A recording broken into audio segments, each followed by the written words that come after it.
L'édition est présentée par Romain Villard. Bonsoir et bienvenue dans votre 20h. Voici les titres du jour.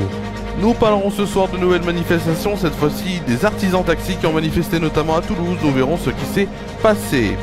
Nous avons une nouvelle information sur la disparition de Lina, disparue en septembre dernier. Nous allons voir de quoi il s'agit ensemble. Pour l'information locale, nous parlerons du maire de Châteauneuf-sur-Isère qui menace de décisionner, mais pour quelles raisons? C'est ce qu'on verra ensemble. Avant la météo, direction la Martinique, où la fréquentation des hôtels est en légère baisse l'année dernière. Enfin, nous finirons cette édition du 20h par un petit point météo sur Toulon-sur-Rennais, la France métropolitaine, ainsi que l'éphéméride de demain. Nous sommes en direct et nous sommes le mercredi 24 janvier 2024. Que des 4 aujourd'hui. On va donc tout de suite commencer cette émission, bien sûr, et ce 20h, cette édition du 20h, ce soir, par la manifestation des artisans taxis. Plus de 300 artisans taxis sont venus de plusieurs départements de la région de Toulouse et se sont mobilisés à Toulouse ce mercredi. Les taxis se sont retrouvés à l'aéroport de Blagnac au lever du jour avant de prendre la direction du périphérique ouest. Leurs véhicules sont restés stationnés une partie de la matinée à hauteur de la Sépierre. Les taxis ont un rendez-vous avec la CPAM, la caisse primaire d'assurance maladie, à 11h. À la mi-journée, les taxis ont stationné sur les allées Jean Jaurès dans le centre de Toulouse. Les artisans taxis dénoncent la nouvelle convention avec la CPAM qui doivent signer avant le 1er février sous peine de ne plus pouvoir faire de transport médical. Les taxis ont quitté donc le centre-ville de Toulouse en direction de l'aéroport. C'était cet après-midi. Une assemblée générale a commencé depuis 18h maintenant. S'ils n'obtiennent pas satisfaction, les taxis menacent de reconduire leur mouvement ces prochains jours à Toulouse et ce sera même dès ce lundi. Dans l'actualité aussi, dans l'enquête de la disparition de Lina, 15 ans en Alsace en septembre dernier, les gendarmes s'intéressent à un jeune homme de 20 ans. Les parents des filles sont scolarisés au collège Frisson Roche de la Brosque dans le Bas-Rhin, où se trouvait également Lina jusqu'en juin 2023, ont reçu des mails en quête d'informations sur cet homme selon les dernières nouvelles d'Alsace et BFM TV. Un premier mail a été envoyé le 15 janvier pour savoir si seul ou accompagné. Des élèves filles avaient discuté ou rencontré un homme d'environ 20 ans dans une aire de jeu courant septembre 2023. Il sera arrivé puis reparti à bord d'une Clio grise. Dans ce mail, les gendarmes demandent aussi aux parents donc de fournir les pseudonymes des collégiennes sur leur réseau social Snapchat.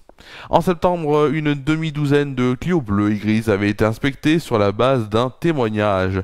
Hier, un second mail a été envoyé aux parents des filles scolarisées dans les deux établissements du secteur à la recherche d'anciennes élèves du collège Frisson Roche s'étant rendus à l'aire de jeu de Solxure en septembre et en octobre 2023. Pour rappel, Lina a disparu le 23 septembre dernier alors qu'elle se rendait depuis son domicile à la gare de Saint-Blaise-la-Roche dans le Bas-Rhin à environ 3 km de là.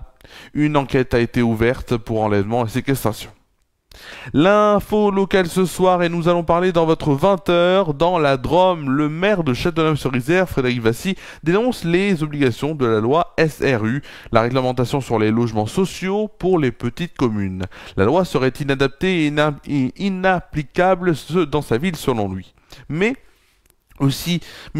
plutôt où construire 250 logements sociaux. On en trouve à l'entrée de la commune et dans le centre-bourg. D'autres seront livrés prochainement. Châteauneuf-sur-Isère possède déjà 190 logements à loyer modéré, mais c'est encore insuffisant si la municipalité veut respecter la loi SRU qui impose 25% du parc habitable. La commune drômoise, qui compte 4000 habitants, est donc censée en construire 250 logements sociaux supplémentaires dans les années à venir. L'élu dénonce donc cette législation. Elle oblige les communes de Valence, Romans, Aglo à atteindre la part de 25% de logements sociaux sur leur territoire en 2025. Mais pour Châteauneuf-sur-Isère, l'échéance c'est 2035. Alors le problème, c'est l'absence de terrain constructible. L'élu explique donc: les pouvoirs publics ont sanctuarisé les terres agricoles, on ne peut plus bâtir sur la plaine de Valence, on n'a plus de place. Châteauneuf a une configuration un peu particulière. On est coincé entre plusieurs collines et la rivière Isère, et en plus on a des zones Natura 2000 et un sous-sol creux. C'est une terre d'anciennes carrières.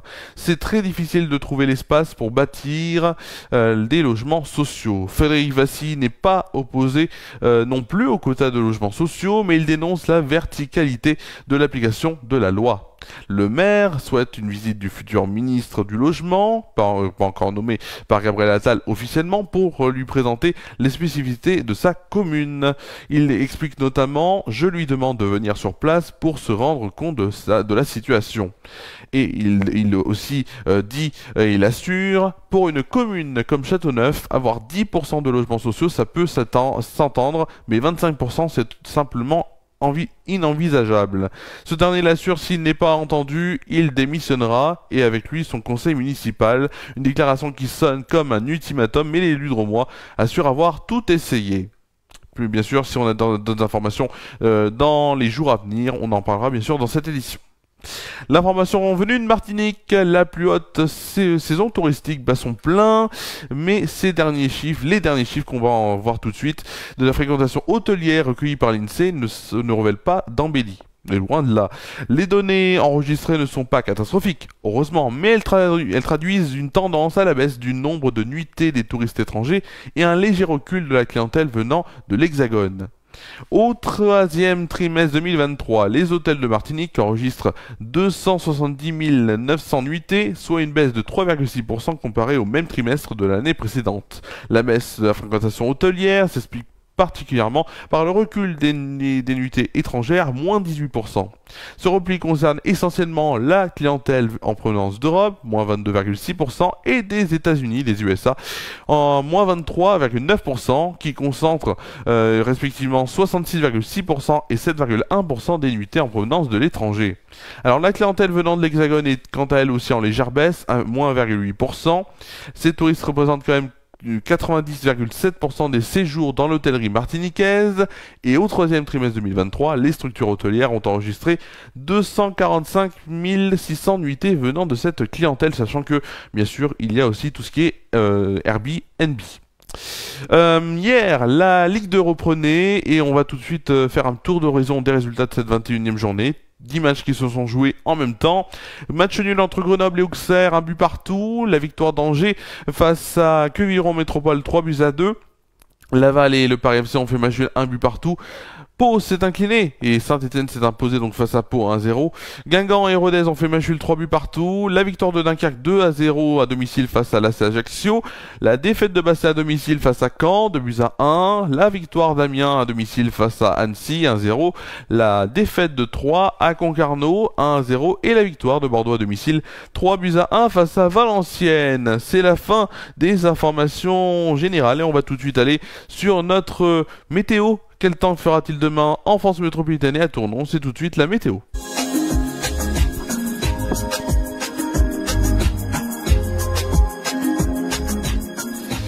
Eh oui, la météo, on l'aime bien la météo.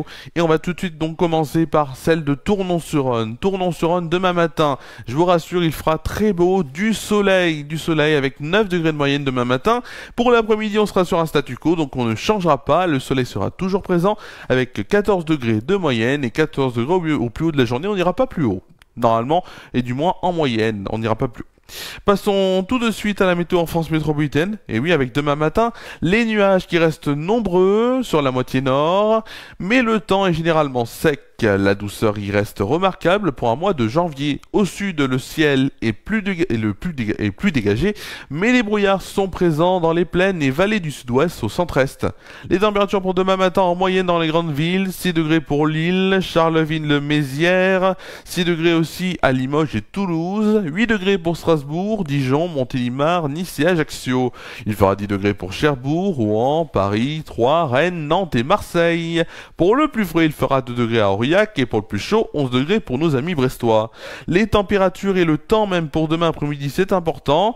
Le temps donc avec au sud de la Loire, c'est une après-midi printanière qui s'annonce avec un soleil dominant et des températures dignes d'un mois début d'un mois d'avril. Et c'est pas mal.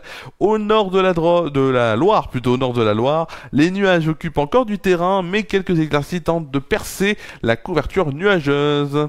Pour les températures de demain après-midi, je dis 12 degrés à Brest, Cherbourg, Rouen, Paris, Troyes, Dijon et La Rochelle, 15 degrés pour Lyon, Nice et Ajaccio, il fera 16 degrés à Limoges, Aurillac et Montélimar, 18 degrés pour Toulouse. Pour le plus frais, ce sera 9 degrés à Charleville-Mézières et Strasbourg, et pour le plus chaud, ça se trouvera à Perpignan avec une température au-dessus des 20 degrés, 22 degrés même pour nos amis perpignanais. Le soleil se lèvera à 8h30 et se couchera à 17h36. Nous gagnerons ainsi 3 minutes de soleil. Et les deux dictons pour demain, c'est très important, les deux dictons. Alors, à la conversation de Saint-Paul, l'hiver se renoue ou se casse le cou. Ou encore, à la Saint-Paul, l'hiver se rompt le cou ou pour 40 jours se renoue. Voilà, des bons dictons, bien sûr, pour demain. C'est la fin de la météo.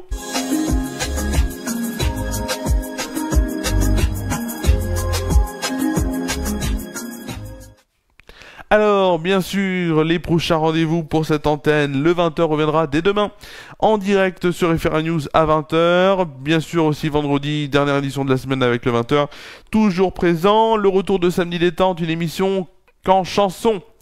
Une sorte de mini-concert, ce sera à partir de 19h, 6 chansons donc seront chantées en live et je m'entraîne pour vous donner le meilleur de moi-même. Ce sera donc samedi à 19h en direct, bien sûr. Mardi, l'émission hebdomadaire Bienvenue chez Romain sera de retour sur Déclic Radio 101.1 sur la bande FM.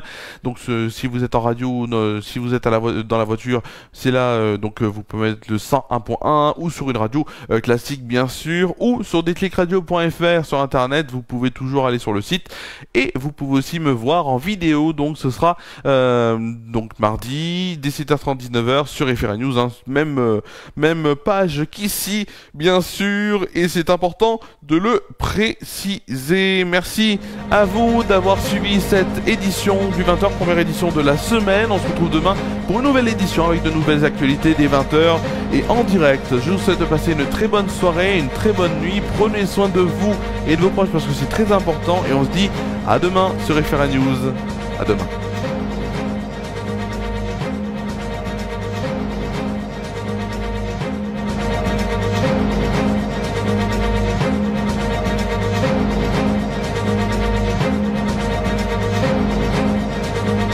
Cette émission a été présentée et préparée par Romain Villard. Cette édition est à retrouver sur les chaînes Facebook et YouTube d'FR News.